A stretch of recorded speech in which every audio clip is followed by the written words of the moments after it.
o nakatuntong saan? Sa sahod ng mga manggagawa. Kung di ba naman kayo mga gunggong, kung di kayo mag-research, di ba? May Google na ginawa, libre, mag-research kayo.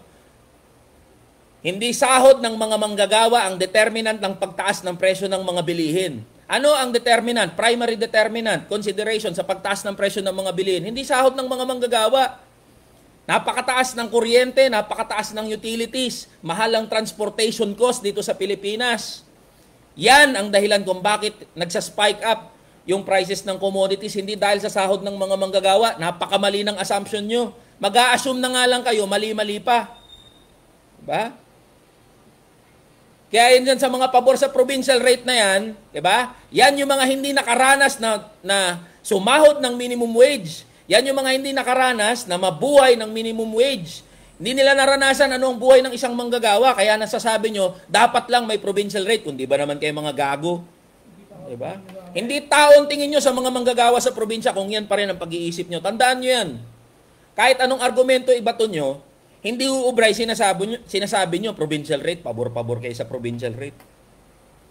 Assumption na nga lang gagawin nyo, mali-mali pa. Okay?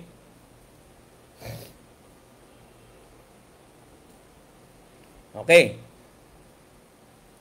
Ayan mga boss, ang update, malaking laban tong hinaharap natin mga boss. Again, magpapiyansa tayo to ensure our temporary freedom. At meron pang mga kasunod, meron pang mga nakalinya na mga kaso. Kaya mga boss, humihingi ako ng pangunawa sa inyo kung hindi ko rin nare-replyan yung mga message nyo. Recently, di ako nakakapag-content, di ako nakakapag-reply sa inyo. Dahil nga ito yung inaharap natin na legal battle. Malaki-laki itong mga kalaban natin ng mga politiko. Totoo yung sinasabi ko sa inyo mga boss na hindi natin naatrasan to, dire-diretso natin tong laban na to. Kahit saan man umabot to. Ano man yung marating natin, saan man umabot to, tuloy-tuloy ang laban natin. Sa mga nagtatanong, ano po ba ang bitbit nyo na party list? Kamanggagawa party list, number 85 po yan Kamanggagawa party list. Tatakbo ko bilang first nominee, congressman, representative sa kongreso ng Kamanggagawa party list. Huwag mo kami idama, yan na naman yung mga tanga na mga tawag dito, mga trolls, mga nagtatago sa mga peke nyong account, magsilabas kayo sa tunay nyong account, sasagutin ko kayo. Pakilagay nga mga boss kung saan kayo galing, tapos pakishare tong live natin. Yan, napapanood tayo pareha sa TikTok tsaka sa FB, So yan mga boss ang update. 2 weeks, 2 weeks tayo na medyo nagpahinga.